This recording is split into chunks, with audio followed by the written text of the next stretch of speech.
Il y a 20 ans, poussée par mon engagement féministe, j'ai décidé de créer, au sein du groupe Raja et sous égide de la Fondation de France, la Fondation Raja Daniel Marcovici, dédiée à l'autonomisation des femmes en France et dans le monde.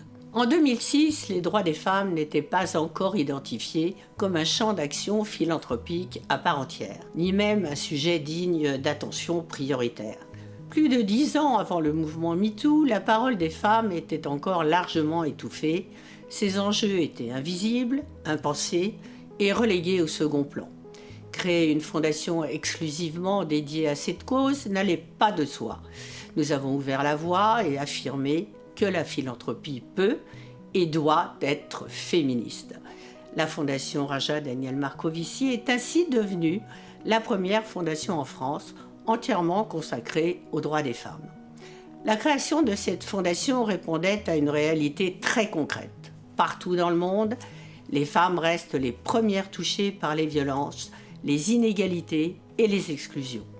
Cependant, mon engagement pour les droits des femmes n'a pas commencé avec la fondation.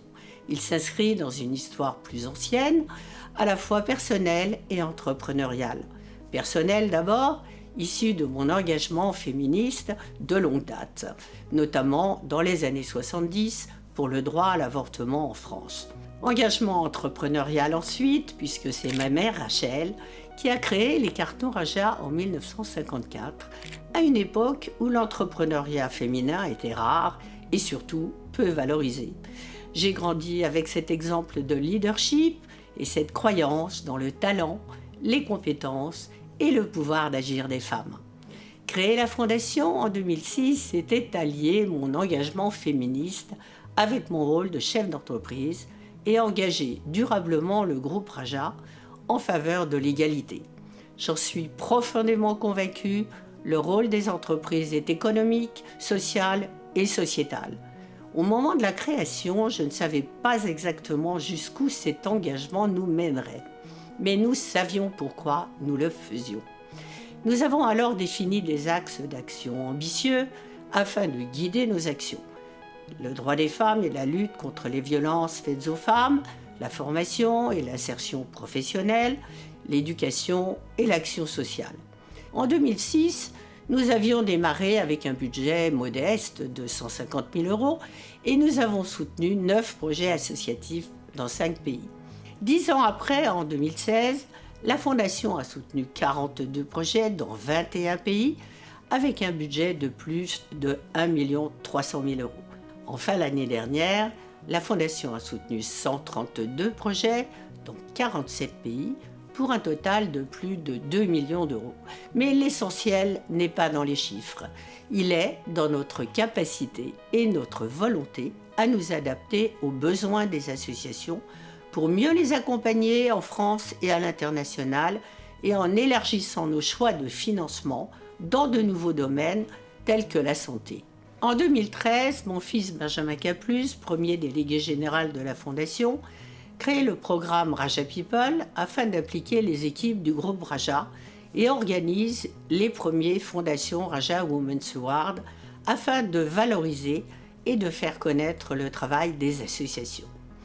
En 2015, alors que la COP21 prenait place à Paris, j'ai décidé de lancer le programme Femmes et Environnement afin de valoriser le rôle des femmes dans l'agriculture, la gestion des ressources naturelles, des déchets et des énergies renouvelables.